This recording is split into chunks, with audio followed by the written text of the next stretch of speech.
მოგესალმებით, ეს არის გადაცემა ვირჩევ დემოკრატიას, მე მისი წამყვანი მარია მირემაძე გახლავართ. როგორია ადგილობრივი ხელისუფლების ახალგაზრდული პოლიტიკა და რა კეთდება მოსწავლეებისა და სტუდენტების არაფორმალური განათლების კუთხით. ეძლევათ თუ არა სტუდენტებს და ახალგაზრდებს საზაფხულო ბანაკებში გამგზავრების საშუალება. ეს ის თემებია, რომელთა შესახებ დღევანდელ გადაცემაში ვისაუბრებთ. ჩვენი გადაცემის პირველი ბლოკის სტუმარია მერიის ახალგაზრდობის საქმეთა განყოფილების ხელმძღვანელი ქალბატონი თამარ ნიკოლეიშვილი. თუმცა ვიდრე სტუმართან საუბარს დავიწყებდეთ, ნახოთ ჩვენი კორესპონდენტის ბაქარ ლიკლიკაძის მიერ მომზადებული სიუჟეტი.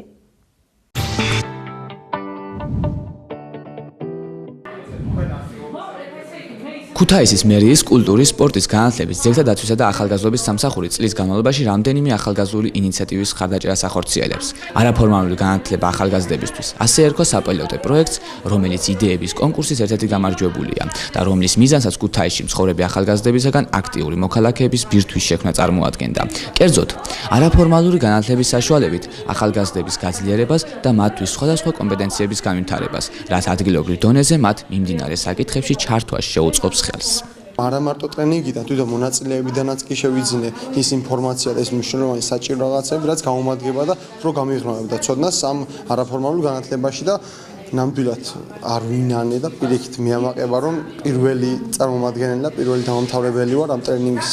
პირველ რიგში აღნიშნავ, რომ პროექტი იყო საკმაოდ ნაყოფიერი პირადად ჩემთვის.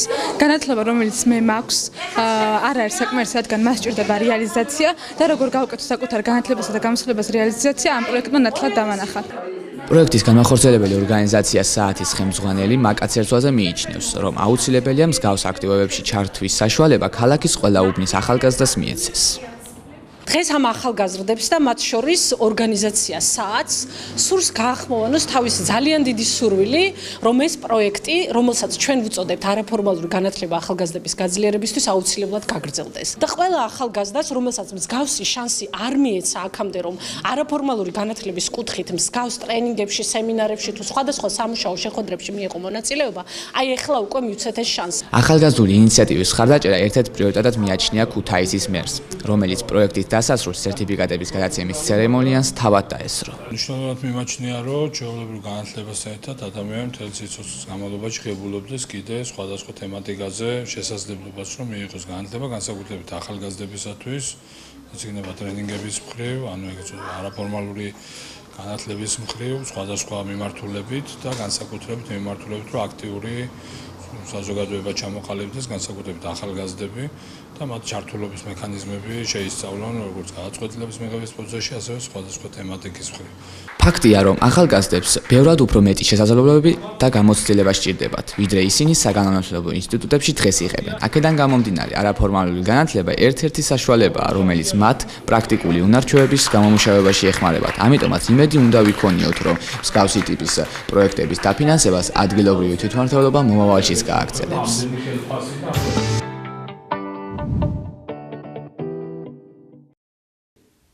მოგესალმებით, ქალბატონო თამარ, მადლობას მოგახსენებთ სტუდიაში მოგზაურობისათვის. მოგესალმებით, მადლობა თქვენ რომ მოგვიწვიეთ. როგორც სიუჟეტიდან შევიტყვეთ, ქალბატონო თამარ, ქუთაისში წლებია, რაც არსებობს საზაფხულო ბანაკების ორგანიზების ტრადიცია. რა ხდება ამჟამად აი წელს თუ მოახერხეს ახალგაზრდებმა დასვენება, თუ მიეცათ ამის საშუალება? როგორც თქვენ თქვით, წლებია ეს ტრადიცია არსებობს ქუთაისის მერიაში ბანაკების განხორციელების, ახალგაზრდობის საქმეთა განყოფილება ძალიან დიდი ხანია უკვე რაც აკეთებს საზაფხულო ბანაკებს. დაემატა რამდენიმე კომპონენტი, კერძოდ ზამთრის ბანაკები შემოვიტანეთ, ანუ ახალგაზრდები ზამთარშიც შეძლებენ მიიღონ მონაწილეობა ახალგაზრდულ ბანაკებში. მე ვიტყვი იმას, რომ უბრალოდ ბოლო რამდენიმე წელია ჩვენ შევცვალეთ ბანაკების სტრუქტურა, კონკრეტულად ახალგაზრდობის საქმეთა განყოფილებამ. ამასთანავე აღნიშნავ, რომ განათლების საქმეთა განყოფილებასაც აქვს სასკოლო ბანაკები, ანუ იქ სკოლის მოსწავლეები იღებენ მონაწილეობას, სოციალურად დაუცველი და განსაკუთრებულად ნიჭიერი ახალგაზრდები, რომლებთა სიებსაც სკოლები აწვდის ჩვენს განათლების საქმეთა განყოფილებას და ისინი აწყობენ ბანაკებს, ხოლო რაც შეეხება ახალგაზრდობის საქმეთა განყოფილების მიერ მოწყობილ ახალგაზრდულ ბანაკებს, როგორც ვთქვი უკვე, ჩვენ შევცვალეთ მისი სტრუქტურა, ანუ ეს არ არის ბანაკი, სადაც მხოლოდ დასასვენებლად მიდიან ახალგაზრდები. გარკვეული სკოლის ფუნქცია შეიძინა, საზაფხულო და ზამთრის სკოლების ფუნქცია შეიძინა ამ ბანაკებმა. ანუ მთელი ამ საბანაკო პერიოდის განმავლობაში ახალგაზრდები ესწრებიან სხვადასხვა ტრენინგ სემინარებს, ტრენერებს ჩვენ ვეძებთ სხვადასხვა თემაზე, საჭიროებიდან და თემის აქტუალურობიდან გამომდინარე ვარჩევთ ხოლმე თემებს და შესაბამისად ტრენერებს. 2015 წელს გავაკეთეთ პირველად ესეთი ტიპის ბანაკი და ჩვენი პარტნიორი იყო გაეროს ახალგაზრდული ცენტრი და მაშინაც ძალიან მადლიერი ვიყავი ამ ხალხის და ბუნებრივია დღესაც და ყოველთვის ვიყენებ ხოლმე ყველა ეთერს და ყველა საშუალებას რომ ამ ადამიანებს კონკრეტულად მის ხელმძღვანელს ილიკო ნაცვალაძეს, ტრენერებს ეკა არველაძეს, აკაკი საღინაძეს ძალიან დიდი მადლობა გადაუხადო რომ ნამდვილად უანგაროდ დაუდგნენ მერიის ახალგაზრდობის საქმეთა განყოფილებას გვერდით და ჩვენ ერთობლივად გავაკეთეთ ახალგაზრდული ბანაკი, სადაც ახალგაზრდების მთავარი თემა, რაზეც ახალგაზრდები ტრენინგებს ესწრებოდნენ, ეს იყო მოხალისეობა, გენდერული თანასწორობა, არაფორმალური განათლება და ასე შემდეგ. ანუ ყველა ის პროექტების წერა, სოციალური მედია, ფოტო გადაღება, ანუ ახალგაზრდების გარკვეული სეგმენტი, ვინც იქ იყო დაინტერესებული იყო განსაკუთრებულად ფოტო გადაღებით და გურამ მურადოვი მოვიწვიეთ სპეციალურად ამისთვის, სწორედ ამ ახალგაზრდულმა, გაეროს ახალგაზრდულმა ცენტრმა მოიწვია და შედეგად ჩვენ მივიღეთ ის, ანუ ამას მინდა ხაზი გაუსვა, რომ როდესაც სრულდება, არ სრულდება ამ ბავშვების თანამშრომლობა და ურთიერთობა ახალგაზრდობის საქმეთა განყოფილებასთან და მერიასთან. ანუ იმ ახალგაზრდებმა, ვინც ახალგაზრდულ ბანაკში დაისვენეს, უკვე ძალიან მჭიდრო თანამშრომლობა გააგრძელეს მერიასთან და ძალიან ბევრი პროექტი მას შემდეგ სწორედ ამ ახალგაზრდების ინიციატივით წამოვიდა და მე ძალიან მიხარია და ცოტა არ იყოს და ამაყიც ვარ იმ ფაქტით, რომ ძალიან დიდი ახალგაზრდული გუნდი ყავს ქუთაისის მერიას, ახალგაზრდა მოხალისეები, რომლებიც აი ნებისმიერ პროექტს, რომელსაც ადგილობრივი თვითმმართველობა წამოიწყებს და ახალგაზრდებზე არის ორიენტირებული, ან კულტურული პროექტები, რომელსაც თქვა, ჭირდება ძალიან დიდი ადამიანური რესურსი მის დაორგანიზებას, ეს ახალგაზრდები სულით და გულით არიან ჩართულები და აი მაგალითად ხოსე კარერასის კონცერტი იყო თუ ასე შემდეგ და ასე შემდეგ, სწორედ ამ ჩვენმა მოხალისეებმა დააორგანიზეს თავიდან ბოლომდე და კულტურაც გაიზარდა ახალგაზრდებში, უფრო სხვა დამოკიდებულება აქვთ მოხალისეობის მიმართ.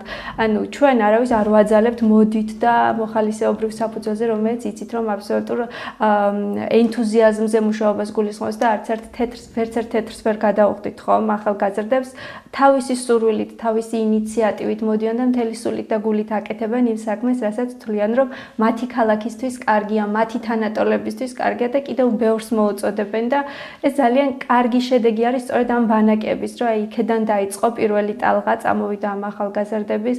ეხლა ბევრი მათგანი უკვე დასაქმებულია.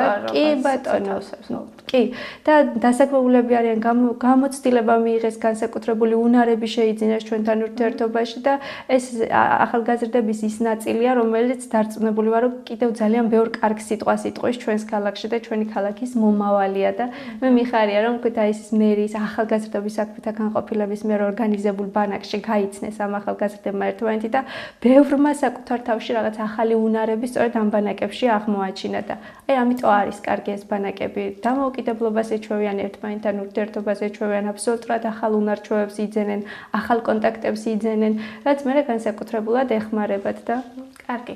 თქვენ ახსენებთ ზამთრის ბანაკები, რომ დაემატება. თუ არის უკვე დაგეგმილი და განსაზღვრული საათ ჩატარდება? არა, წინასწარ არ არის ხოლმე საათ ჩატარდება განსაზღვრული, იმიტომ რომ ჩვენი შესყიდვების კანონიდან გამომდინარე ჩვენ გვიწევს ტენდერის გამოცხადება, თუმცა ზამთრის ბანაკები ხორციელდება მთაში და ძირითადად ყველა ის მიმწოდებელი, რომელიც აქამდე აქტივობები განსაზღვრული არის, კი ბატონო, სწორედ მთის კურორტიდან გამომდინარე და ჩვენ ახლა წელს უკვე ახალგაზრდული ბანაკები ამოვიღეთ, ანუ ბანაკი სიტყვა შევცვალეთ, იმიტომ რომ თვითონ შინაარსი შეცვლილი იყო ამ ბანაკების და ჩავსვით სკოლა, საზაფხულო, ლიდერთა საზაფხულო სკოლა, რომელიც ახლა 21 აგვისტოს წავა პირველი ნაკადი და ასევე შევცვალეთ და მეორე არის დემოკრატიისა და სამოქალაქო განათლების სკოლა.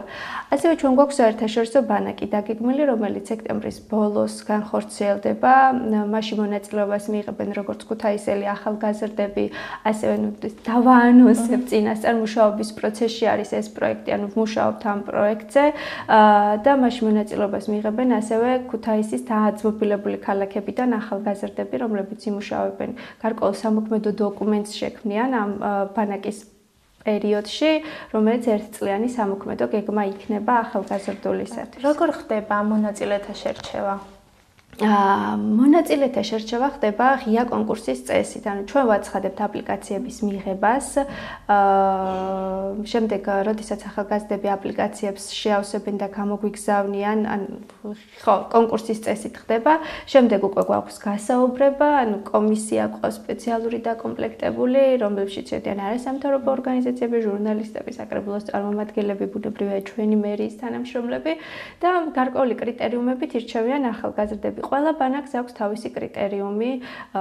ზოგიერთ ბანაკში ვიწევთ ახალგაზრდებს, რომლებიც არიან თქვათ განსაკუთრებულად აქტიურები, უკვე ძალიან ბევრ საქმეს აკეთებენ ახალგაზრდული მიმართულებით და ბევრი ახალგაზრდა არის ასეთი.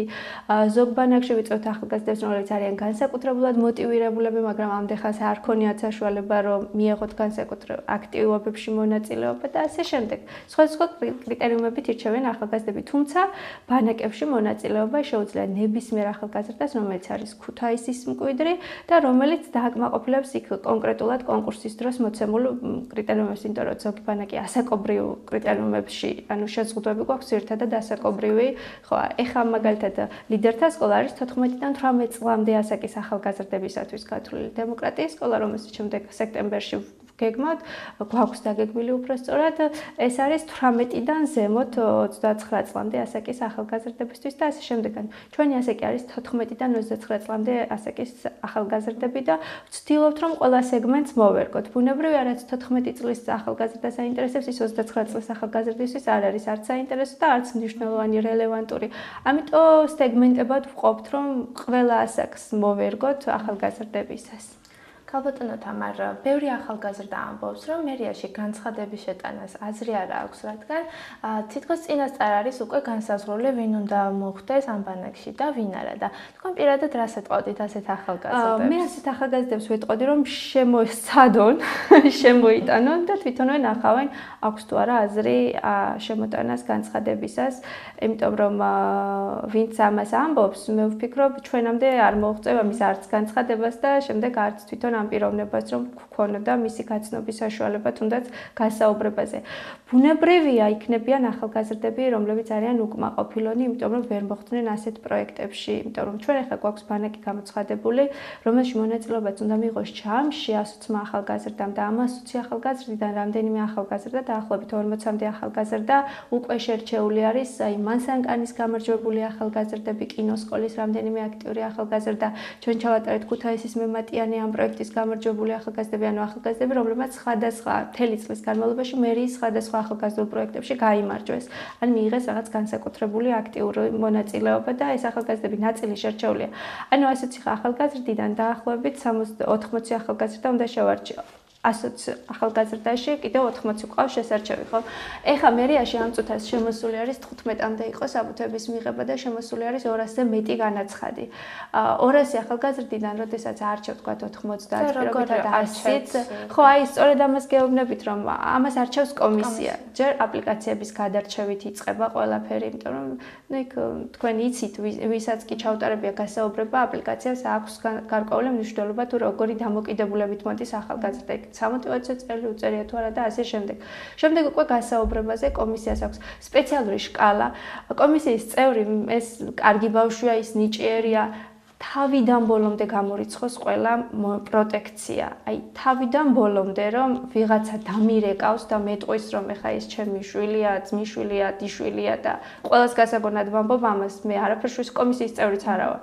საერთოდ არაფერ შუაში არა ვარ და ვერც ვერავის ვერ ჩავსვამ, იმიტომ რომ ახალგაზრდებმა მით უმეტეს ძალიან კარგად იციან ერთმანეთის შესაძლებლობები და როდესაც ერთს ჩასვამ იმის გამო რომ ის ვიღაცის შვილია, ბუნებრივია დაგეჩაგრება იმ ერთის ადგილას, ვინც უნდა ჩაგესვა აქტიური ახალგაზრდა, ვინც უნდა მოხვედრილიყო. ვერც ერთი კომისიის წევრი ვერ შეძლებს ერთპიროვნულად მიიღოს გადაწყვეტილება. არის გარკვეული 5 კრიტერიუმი, რომელშიც ქულები იწერება და ყველაზე მაღალი 80 ბავშვი, ვინც ყველაზე მაღალ ქულას დააგროვებს, მოხდება იმ სიაში, ვინც უნდა წავიდეს ბანაკში. შეიძლება ვიღაც ძალიან კარგი არის რაღაც მომენტში, ძალიან აქტიურია, მაგრამ ვერ დავინახოთ მისი мотиваცია, ან ვერ დავინახოთ მისი შემდგომი თანამშრომლობა, ვთქვათ, ახალგაზრდულ განყოფილებასთან და ასე შემდეგ. ანუ ბევრი კრიტერიუმია ისეთი, რასაც კომისია ყველა სათითაო თითოეული ადამიანი 7 კაცისგან შედგება და სათითაულოდ აფასებს და როგორც წარმოგიდგენიათ, რამდენად შეიძლება იქ ვიღაცამ ვიღაცას ჩაუწყოს. თუმცა ბუნებრივია იქნებიან ახალგაზრდები, რომლებიც ვერ მოხვდებიან და რომლებსაც გული დაწყდებათ. მეც დამწყდებოდა გული ასეთი შანსი, რომ ვერ მომეყენებინა და რომ ვერ მოვხვედრილიყავი ახალგაზრდულ ბანაკში იმ ტიპის როცა ტარდება იმ ტიპის ბანაკი როგორც ჩვენი არის. თუმცა ბუნებრივია რომ ვიღაც ვერ მოხდება და ვიღაცას გული დაწყდება, მაგრამ ასეთ ადამიანებს მე ურჩევ რომ აუცილებლად მიიღონ მონაწილეობა. ჩვენ მყავს ერთი ახალგაზრდა მოხალისე, ძალიან აქტიური გოგონა, რომელიც მესამე გასაუბრებაზე ავიყვანეთ, ხოდა სამჯერ სცადა სხვადასხვა დროს ბანაკში მოხვედრა და ბოლოს გითხრა რას მერჩით რა გინდათ. ყოველ გასაუბრებაზე ეს ახალგაზრდა ეს ბავშვი იხვეწებოდა და მოდიოდა სხვადასხვა აბსოლუტურად სხვანაირი და ბოლოს მოხდა ის რომ კომისიამ აირჩია ეს გოგონა და წავიდა ბანაკში. სად უნდა ნახონ ახალგაზრდებმა დაინტერესებული? ჩვენს ახალგაზრდობის საქმეთა განყოფილების გვერდზე იდება ყველა განცხადება, ყველა აპლიკაცია, ყველა კონკურსის შესახებ და არა მარტო ჩვენი კონკურსების შესახებ. აი თუ კი სამინისტრო რაიმე კონკურსს აცხადებს, თუ კი რომელიმე არასამთავრობო ორგანიზაციას რაიმე შემოთავაზება აქვს ახალგაზრდებთან, ჩვენ ამ ინფორმაციას ყველას ვცდილობთ, რომ გავაზიაროთ, რომ რაც შეიძლება მეტმა ახალგაზრდამ ნახოს, რაც შეიძლება მეტმა ქუთაისელმა ახალგაზრდამ შეავსოს სხვადასხვა პროექტები და მიიღოს მონაწილეობა და ასევე ჩვენ, როდესაც ჩვენი პროექტებია, ქუთაისის მერიის პრესამსახურიც აქტიურად ავრცელებს, აბსოლუტურად. მარიამ, ვთქვათ ესე, როდესაც ახალგაზრდა ამბობს, რომ მასთან რაღაც ინფორმაცია არ მიდის დღეს 21 საუკუნეში, ესე იგი ის არ ეძებს ამ ინფორმაციას. ამაზე შევთანხმდეთ, იმიტომ რომ ჩვენთან რომ მოდიან ხოლმე ახალგაზრდები, იწყებენ ამით, რომ ჩვენ არ მოგდის ინფორმაცია, სად ეძებთ რომ ვკითხულობთ, ვეღარ გრძელდება მე დიალოგი, იმიტომ რომ არ ეძებენ. დაინტერესებული ახალგაზრდები და მე მყავს ირგვლივ ძალიან ბევრი აქტიური ახალგაზრდა, რომელიც ჩვენს პროექტებს და ქუთაისის და საქართველოს პროექტებს, ბევრ საერთაშორისო პროექტში აბსოლუტურად დამოუკიდებლად იღებს მონაწილეობას, იმიტომ რომ ეძებს, უნდა და აინტერესებს და ასეთი ადამიანები ყოველთვის ყველაფერს პოულობენ. ამიტომ ვიც ამბობს, რომ აზრი არ აქვს ქუთაისის მერიაში განაცხადის შევსებას და შეტანას, ჩემი რეკომენდაცია არის, რომ სცადონ და მიხვდებიან აზრი აქვს თუ არა. მადლობთ. თქვენს განყოფილებას გააჩნია ბიუჯეტი, რომლითაც ფინანსდება ეს ახალგაზრდული ინიციატივები. თქვენ პირადად რა პროექტებს უჭერთ მხარს და რა მოცულობის არის ეს ბიუჯეტი? მარიამ, ჩვენი ბიუჯეტი არც ისე დიდი არის სულ რაღაც 220.000 წელიწადში და თუმცა თუ გავითვალისწინებთ იმას, რომ პარალელურად ახალგაზრდებისთვის ასევე კეთდება ბევრი პროექტი, იგივე განათლების განყოფილებაში, სპორტის განყოფილება აკეთებს ძალიან ბევრ პროექტებს, საერთო ჯამში გამოდის, რომ ქუთაისის ახალგაზრდებისთვის მხოლოდ 220.000 არ იხარჯება, იხარჯება ბევრად მეტი. იქ იგივე სპორტული ინფრასტრუქტურა ეწყობა და ასე შემდეგ და ასე შემდეგ სპორტულ აიპებს ძალიან დიდი დაფინანსება აქვს და ახალგაზრდები ბუნებრივია მასში არიან ჩართულები კულტურის აიპს, რომელსაც ძალიან დიდი დაფინანსება აქვს, რომ ახალგაზრდებმა უფასოდ შეძლონ სწავლა სხვადასხვა მიმართულებით და ასე შემდეგ. ეს ბიუჯეტი, თუმცა კონკრეტულად თქვენ ინიციატივებზე მკითხეთ და გეტყვით, ამ 220.000-დან მხოლოდ რაღაც ნაწილი არის ახალგაზრდული ინიციატივებისთვის განსაზღვრული. ანუ ეს არის კონკურსი, რომელსაც ჩვენ წინასწარ ვაცხადებთ და ამ კონკურსში მონაწილეობის შედეგად ავარჩევთ რამდენიმე პროექტს, რომელიც წლის განმავლობაში ხორციელდება. შარშან შემოსული პროექტები წელს დაფინანსდა და იცით როგორ არის, ჩვენ გვაქვს სპეციალური კრიტერიუმები, ანუ როდესაც ვაცხადებთ კონკურსს, ვამბობთ რას ვუჭერთ მხარს, ანუ რა არის ჩვენი პრიორიტეტი. შარშანდელი კონკურსის პრიორიტეტი იყო არაფორმალური განათლება, შშმ პირების საზოგადოებაში ინტეგრაცია, ცხოვრების ჯანსაღი წესის პოპულარიზაცია. საბოლოო ჯამში მივიღეთ რამდენიმე პროექტი, შემოვიდა სულ რამდენიმე პროექტი, რომელიც იყო ერთ-ერთი შშმ პირების საზოგადოებაში ინტეგრაცია და ახალგაზრდებში ცნობიერების ამაღლებაზე შშმ პირების თემაზე, ასევე ერთი იყო არაფორმალური განათლების პროექტი, არაფორმალური განათლება ახალგაზრდების გაძლიერებისათვის და რამდენიმე პროექტი ახლა კიდევ ხორციელდება დროის გამო, ესე გადავწყვეტეთ, რომ თქვა სექტემბერ-ოქტომბერში განხორციელებულიყო.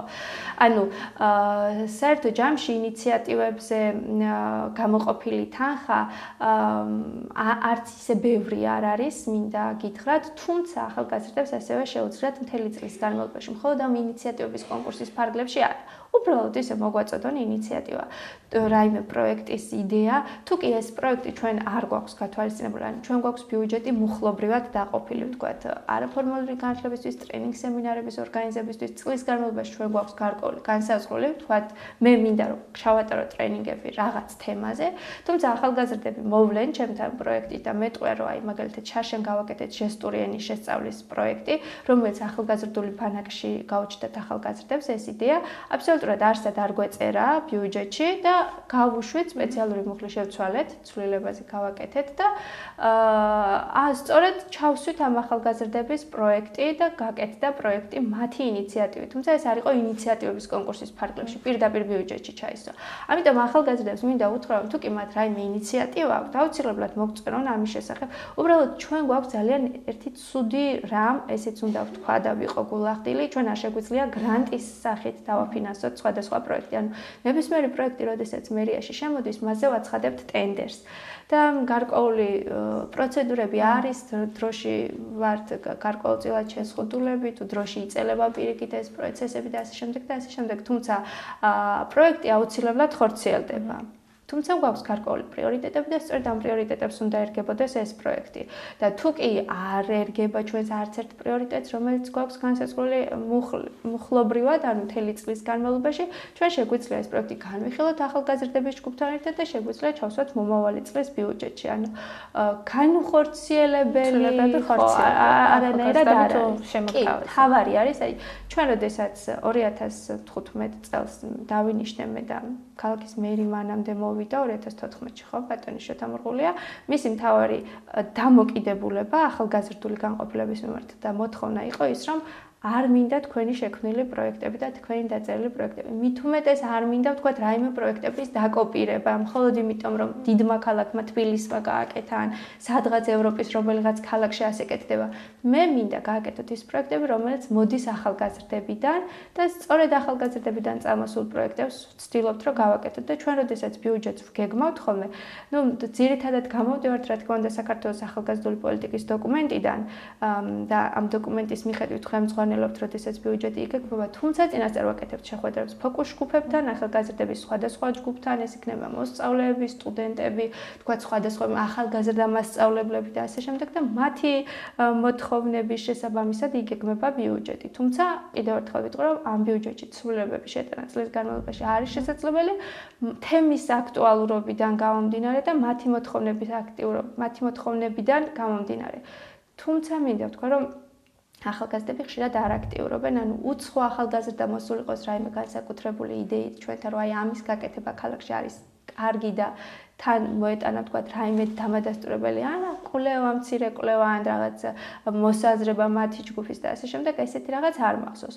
თუმცა ჩვენი ახალგაზრდები, ახალგაზრდული განყოფილების მოხალისეებს, ვისაც ვახსენებ, აი ამ მოხალისეებიდან წამოსული ძალიან ბევრი პროექტი განხორციელებლად, ძირითადად მათი მოთხოვნების შესაბამისად ხდება ხოლმე ბიუჯეტის დაგეგმვაც. კარგი. მადლობას მოგახსენებთ სტუდიაში მობრძანებისათვის და გისურვებთ წარმატებებს. მადლობა თქვენ და თქვენც ასევე გისურვებთ წარმატებებს. სწორედ ახალგაზრდულ ინიციატივებზე საუბარს გავაგრძელებთ ჩვენი გადაცემის მეორე ბლოკში, ჩვენს მომდევნო სტუმართან ერთად.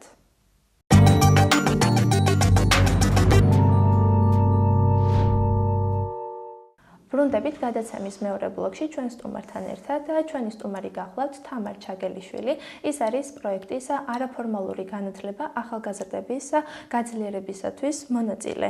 მოგესალმებით თამარ, თუმცა ვიდრე საუბარს დავიწყებდეთ, ნახოთ ჩვენ მიერ მომზადებული სიუჟეტი.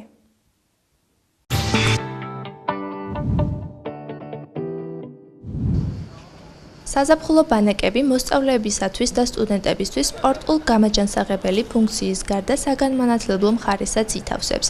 ქუთაისის მერიის ახალგაზრდობის განყოფილების მიერ ზღვისპირეთსა თუ მთიან რეგიონებში ორგანიზებული ბანაკები ყველაფერთან ერთად ბევრი ახალგაზრდისთვის ზაფხულის ცხელ დღეებში ქალაქიდან თავის დაღწევის კარგი საშუალებაცაა.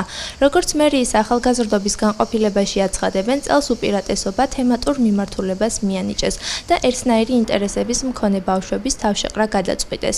კინოს მოყვარულებს რამდენიმე დღის განმავლობაში საშუალება ჰქონდათ არა მარტო ქართულ და მსოფლიო კინოს შედევრებს გაცნობოდნენ, არამედ თავად მოესინჯათ თავის სცენარისტის, რეჟისორისა და მსახიობის როლში.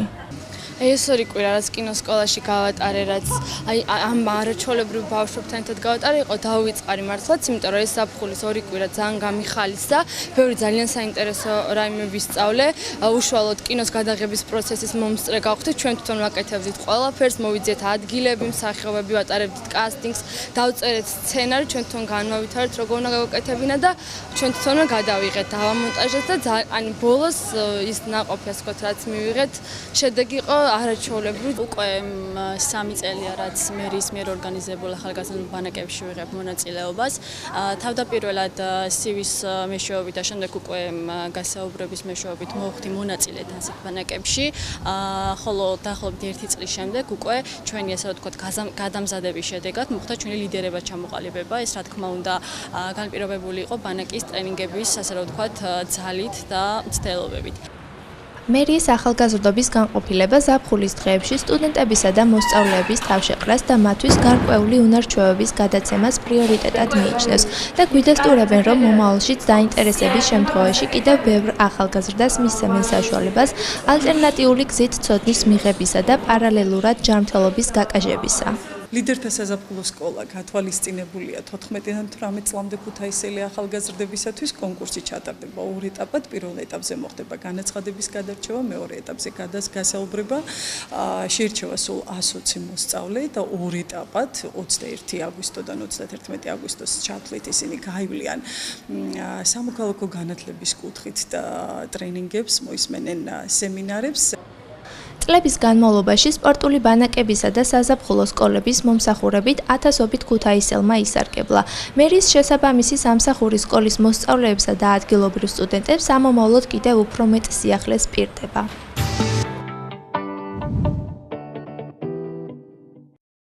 თამარ მართალია სიუჟეტიდან შევიტყვეთ პროექტის ზოგადი ინფორმაციის შესახებ, თუმცა უფრო კონკრეტულად რომ ვისაუბროთ, რას გვეტყოდით? მოგესალმებით უპირველეს ყოვლისა, მადლობას გიხდით სტუდიაში მოწვევისათვის. არაფორმალური განათლება ახალგაზრდული გაძლიერებისათვის ეს საპილოტე პროექტი იყო, რომელიც ქუთაისის მერიისა და საათის ერთობლივი თანამშრომლობით დაიგეგმა. მასში მონაწილეობის მიღება შეეძლო 22 ახალგაზრდას, რომლებიც კონკურსის შედეგად შეირჩნენ აპლიკაციის საშუალებით, შემდეგ იყო გასაუბრება და 5 დღის განმავლობაში 5 დღის განმავლობაში უტარდებოდათ ტრენინგები სხვადასხვა თემებზე, ეს იყო სამოქალაქო აქტივიზმი, ეფექტური კომუნიკაცია, პრეზენტაციის უნარ-ჩვევებები, გუნდში მუშაობა, ჯგუფში მუშაობა და ასე შემდეგ. რას პროექტის ფარგლებში ურთიერთობები.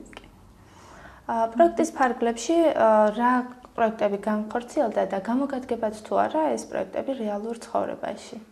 პროექტის ფარგლებში არაფორმალური განათლება მიზნას ისახავს ახალგაზრდების გაძლიერებას, ის სამ კომპეტენციას ცემს პასუხს ცოდნას, უნარებს და დამოკიდებულებას. ეს უნარები თითოეული მასზე ტრენინგზე მიღმავდებოდა, ზოგს სწავლობდით, თუნდაც ასაკობრივი ზღვარი იყო 18-დან ზემოთ, ანუ სხვადასხვა საკის ბავშვებთან, ახალგაზრდებთან მომიწია ყოფნა, მეც ერთ-ერთი მონაწილე ვიყავი, ცოტა ასაკობრივი ზღვარის მიხედვით 27 წლის ვიყავი, მაგრამ მაინც მომეცა შანსი რომ მიმეღო მონაწილეობა და ძალიან კმაყოფილი დავრჩი.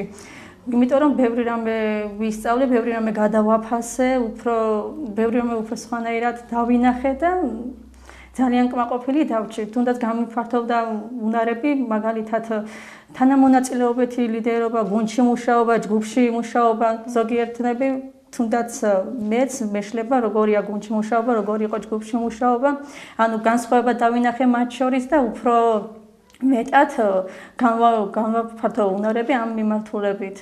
კიდევ იყო საინტერესო ტრენინგი სამოქალაქო აქტივიზმის მიმართულებით, თუ რას ნიშნავს ეს სამოქალაქო აქტიურობა, როგორ უნდა იყოს ჩართული და როგორ უნდა განვითარდეს ადამიანი ამ მიმართულებით. საკმაოდ საინტერესო იყო, რა თქმა უნდა, ეფექტური კომუნიკაციის ტრენინგი. კომუნიკაცია არის დიალოგი, თანამშრომლობა ორ ადამიანს შორის და ეს უნდა იცოდე თუ როგორ უნდა შედგე. ასევე ძალიან საინტერესო იყო პრეზენტაციის უნარები, როგორ უნდა მოიქცეთ გასაუბრებაზე, CV, სამოტივაციო წერილის, ეს ნებისმიერი ახალგაზრდებისათვის საინტერესო თემატიკა, მათ შორის რა თქმა უნდა ჩემთვისაც, იმიტომ რომ როდესაც ამთავრებ რაღაცას, მაგალითად უნივერსიტეტს, რა თქმა უნდა იცოდე თუ როცა გასაუბრებაზე მიდიხარ, თუ როგორ უნდა მოიქცე, რა უნდა გააკეთო. იქ და ჩვენ ეს ყველაფერი გვასწავლეს ამ ტრენინგების განმავლობაში. მადლობა მინდა უთხრა თითოეულ ტრენერს, რომლებმაც მართლაც ზუსტ ადგილას მიგვიყვანეს და ნამდვილად ძალიან აქტიური ახალგაზრდები არჩიეს. თამარ, თუ ყოფილხარ მერიის მიერ დაფინანსებული სხვა პროექტების მონაწილე და საიდან გაიგე ამის შესახებ? სამწუხაროდ არ ყოფილვარ სხვა პროექტების მონაწილე, თუმცა ვიცოდი, რომ აკეთებდნენ სხვადასხვა პროექტებს, მაგალითად საზაფხულო ბანაკებს, სკოლებს, მაგრამ რატომღაც არ მიმიღია მონაწილეობა ამ პროექტის შესახებ. არაფორმალური განათლება ახალგაზრდების გაძლიერებისათვის გავიგე Facebook გვერდის მეშვეობით აპლიკაცია შევავსე, გადავაგზავნე. მქონდა ცოტა სკეპტიკური დამოკიდებულება, რომ არ დამიკავშირდებიან მერიიდან ახლა რა თქმა უნდა, ასე ვფიქრობდი, მაგრამ რა თქმა უნდა, გამიმართლა, დამიკავშირდნენ, მივედი გასაუბრებაზე, სრულიად უცნობი ადამიანები დაამხდნენ კომისიაში და მათ ჩათვალეს საჭიროდ, რომ მე ყოფილიყავი ერთ-ერთი მონაწილე ამ პროექტისა და ძალიან კმაყოფილი დავრჩი, კიდევ ერთხელ ვამბობ. თქვენ შეეხეთ ტრენინგებს და ტრენერებს და მათთან ურთიერთობას. უფრო ზოგადად რომ გითხრათ, რა მეთოდებს იყენებდნენ თქვენი ტრენერები ახალგაზრდებთან სამუშაოდ? ეს არ ყოფილა მარტო სალექციო კურსივით, ანუ მარტო მოსმენა, ეს იყო ომხრივი თანამშრომლობა ტრენერებსა და თითოეულ ახალგაზრდას შორის. იყო გუნდური მუშაობა, იყო ჯგუფში მუშაობა, იყო როლული თამაშები, იყო რაღაც ისეთი სიმულაციური თამაშები, რომლებიც ამ თითოეულ იმას ტრენინგს უფრო მრავალფეროვანს ხდიდა, უფრო საინტერესოს ხდიდა და რაღაცას გასწავლიდა ეს თითოეული თამაში. მაგალითად ეფექტური კომუნიკაცია თუ დროს იყო ერთ-ერთი თამაში მახსოვს, ჭორაობის მეთოდი თუ როგორ ვრცელდება ინფორმაცია განსხვავებულად და აუცილებლად უნდა იყოს გადამოწმებული პირველი წყარო. ეს ყველაფერი ძალიან საინტერესო იყო და ესეთი მაგალითები, ესეთ პრაქტიკული თამაშები და ისინი უფრო შთამბეჭდავს ხდიდა ამ ტრენინგს და უფრო მეტად დამასწორებელს ხდიდა ადამიანისათვის. თუ აპირებთ მომავალში, რომ მსგავს პროექტებში კვლავ მიიღოთ მონაწილეობა? დიდი სიამოვნებით ვაპირებ, მივიღო მონაწილეობა, იმიტომ რომ ამ პროექტმაც მართლა გამოაძლიერა, უფრო მეტად აქტიური გამხადა, უფრო მეტად გამომიმუშავა აქტიური მოსმენის უნარი, ეს ცოტათი ლიდერული დამოკიდებულება, ანუ თანამონაწილეობითი ლიდერობა ვისწავლეთ, ანუ ისიც იყო რისკზე წასვლა რაღაც როლული თამაშის დროს და რა ვიცი, უფრო მეტად აქტიური გამხადა და მივიღებ მონაწილეობას დიდი სიამოვნებით თუ იქნება და ჩვენ გვითხრეს, რომ იგეგმება სხვადასხვა პროექტები და პირიქით შემოგთავაზეს, რომ მიიღეთ მონაწილეობა და რა თქმა უნდა, თუ იქნება და თუ არჩეული ვიქნები, დიდი სიამოვნებით ვითანაშრომლებ ამასთან. რეკომენდაციის სახით თუ ურჩევდით რამეს ქუთაისის მერიას, ანუ რა პროექტებია თქვენთვის როგორც ახალგაზრდისთვის უფრო მნიშვნელოვანი და აუცილებელი? როგორც ახალგაზრდისთვის ვიტყვი, რომ ეს არაფორმალური განათლებაც ძალიან მნიშვნელოვანი ამ მიმართულებით დაგეგმილი ტრენინგები.